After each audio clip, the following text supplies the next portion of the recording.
Hi there, my name is Laura and welcome to another video. Today I'm going to do a position review for someone who sent in some photographs. So let's get started. Hi there, my name is Laura and welcome to another video.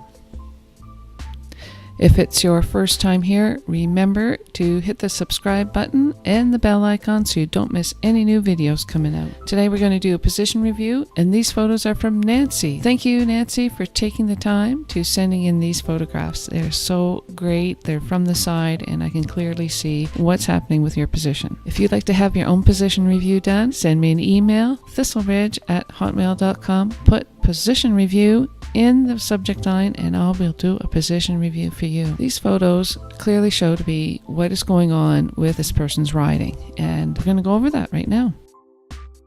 And I'm going to reflect on what it is that the judge is looking for in the equitation class. So some of the things that we like to see, some of the things we don't like to see. And please remember, these are just a snapshot, just a moment in time of what it is this rider is doing. What the judges are looking for and what the judge likes to see in equitation class, let's say.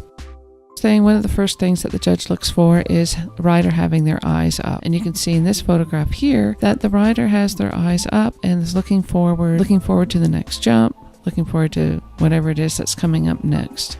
And really important to keep your eyes up, your head balanced up there properly, because that helps get you a flat back. And you can see this rider here is a beautiful flat back as well.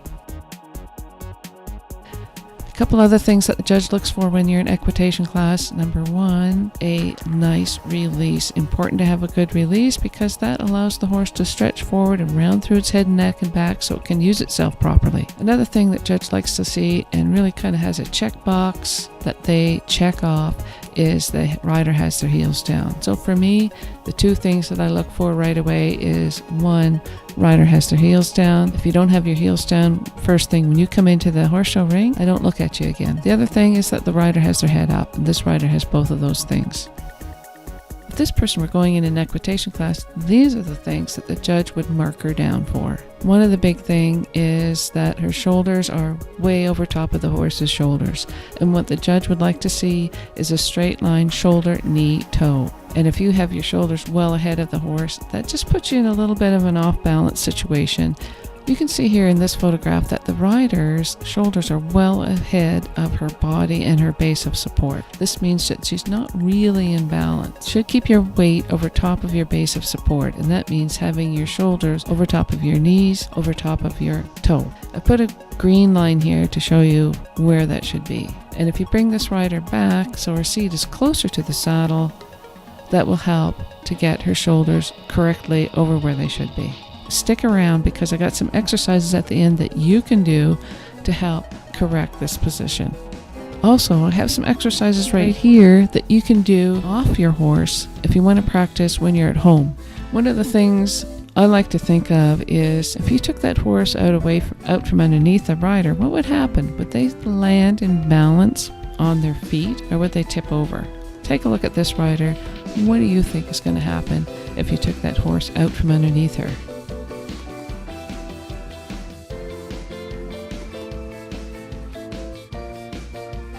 Looks like you're standing up in your stirrups. One thing you can do right away to help you with that is put your stirrups up a hole or two holes. The rule of thumb when you're riding on the flat is the top of the stirrup tread should hit the bottom of your ankle bone. And when you're riding over fences, think of adjusting it by putting it up a couple of holes. So the top of the stirrup tread hits the top of your ankle bone. That's a good rule of thumb to use when you're adjusting your stirrups. Adjusting your stirrups a little bit shorter helps to make your hip, knee, ankle angle a little bit closer, close the angle a little bit more so your seat goes back to the back of the saddle and your knee can act as a shock absorber rather than standing up and bringing your seat over top of the pommel of the saddle. This is a lovely photograph of Nancy. It looks like she's at a horse show. It's a really nice photograph, but you can see even here that her shoulders are well over top of the horse's shoulders, and we like to have her shoulders more over top of her knees so that she stays in balance with herself rather than loading the horse's front end and making it difficult for him to come off the ground. Here are some exercises that you can do so that you can improve your riding and stay with your horse a little bit more. The first thing I like to do is one is to shorten your stirrups a hole. Do exercises off the ground. That will help strengthen your legs and strengthen the balance that you should have when you're on top of your horse. Some exercises that you can do to help improve your riding will include riding in your 2-point position. That's a really good exercise to strengthen your muscles that you need for riding, and also to help you get and establish your balance that you need for when you go over top of your fences. Ride in your 2-point down the long side, do your regular rising trot on the short sides of the ring, and incorporate your 2-point into your regular riding routine. You can do 2-point over trot rails, 2-point down the long side, and start with one hand. Put your reins in one hand, put the other hand behind your back so that you can feel how your back is moving when you're in 2-point, and help to open up your chest to keep your shoulders back. That's another really good exercise. So here's a comment I'd like to make about this jump. Generally speaking, I noticed that there are jump cups in the jump standards that don't have poles in them. If you're going to be jumping, make sure that you remove the jump cups that aren't being used. These look like metal jump cups. If you're riding and you want to do some jumping, just take the jump cups off. It's a safety issue. If the horse stumbled, tripped, and you came off, you were going to hit one of those jump cups. Or if you're not perfectly in the middle, you're at the side, the horse runs out or refuses, your horse could catch one of those jump cups as well. Just remove the jump cups before you start your ride. It's a safety thing. Hi there, my name is Laura. Now go use this stuff. Go hug your horse, and we'll see you later in the next video. Thanks now, bye. Here's a tip. Your elbows shouldn't go below the horse's neck.